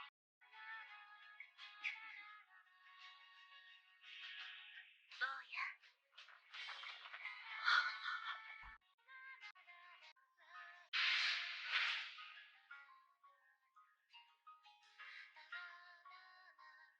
ガンダムの向こう側に誰かいる。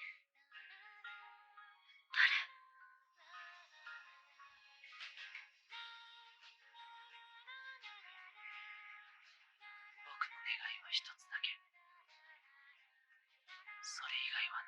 ないんだ。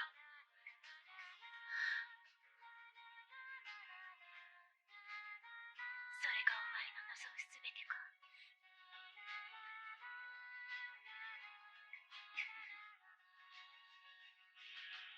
坊や。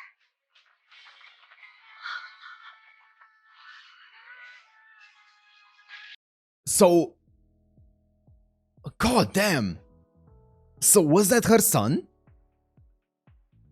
Is that safe to assume? Or not? Or am I delusional? I don't know. She said boy. Boy.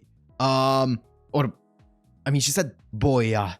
I don't know. I mean, sure. Yeah. I don't know. Anyways, either way. I think it is, but anyways. What was I gonna say apart from that? That was an insane battle.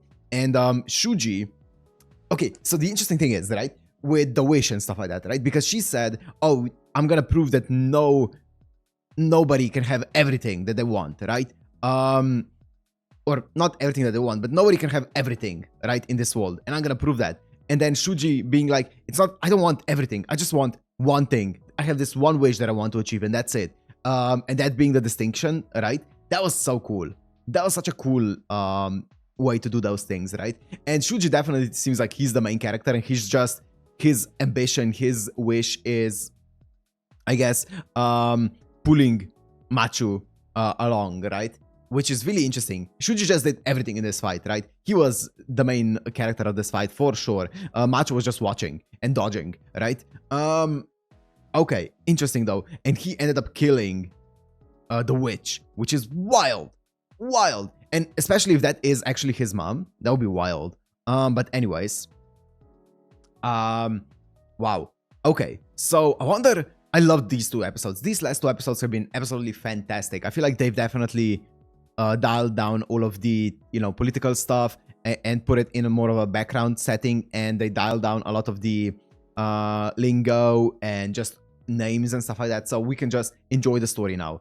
They've definitely started like rolling out the story slowly, which was fantastic to see now. Yeah, the first two episodes, I don't know why I'm like this. The first two episodes definitely felt like they were giving us a lot of exposition, just a lot of names, a lot of lingo, a lot of stuff that I didn't understand what was happening, but I was, you know, trying to make sense of. But now they were like, you know what, okay, now we set up everything and we're just gonna dial it back and start the story now. So interesting. So the plan is to go to Earth, right? That's Shuji's plan, or it's not even that it's Shuji's plan, it's the Red Comet's plan. Shuji is acquiescing to his to the Red Comet's wish by being like, you know what, yeah, let's go find the rose that you're looking for, right, on Earth. And Machu is going along. Now I don't know what Machu wants to do with the Earth, right, because she was really happy and excited to go to Earth as well. I wonder what the reason is for that. I guess maybe we'll see. But yeah, I do wonder what the reason for her wanting to go to Earth is. And I wonder, as I said, I wonder who is in charge of Earth right now, right? What's the status there? Is it the Federation? Is it Xeon? Is it someone completely different? I don't know. And like, what is even the state of Earth right now? Why did everyone leave Earth? Is it purely because of, or not everyone, but why are there colonies outside of Earth? Is it because of the space race, because it's easier? Is it because of overpopulation? Is it because something happened on Earth that made it uninhabitable? I don't know. All of those questions are things that we'll see in the future, but I do wonder about.